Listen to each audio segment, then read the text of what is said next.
大家好，这里是百味厨娘的美食频道。今天我们用黄豆来做一份美食。首先，黄豆需要提前1晚上泡发，这样的话黄豆才会像我这样变大变软。第二天泡完以后，把它沥干水，打2颗鸡蛋进去，把它们都倒进榨汁机里，榨成汁以后倒出来，放在一边稍微沉淀一会儿。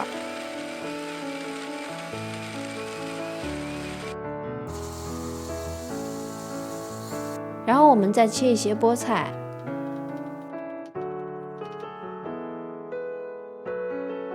再切一些胡萝卜丁，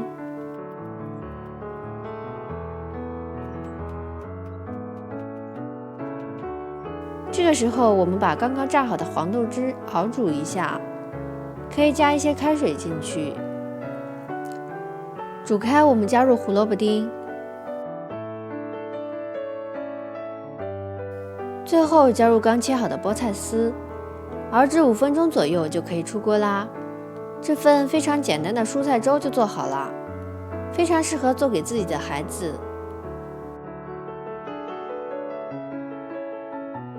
作为幼儿辅食，也是非常有营养的，好吃又健康。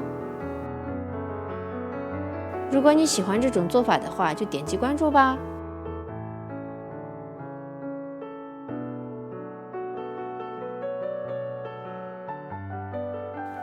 我每天都会发布不一样的美食视频，这里是百味厨娘的美食频道，下期再见啦！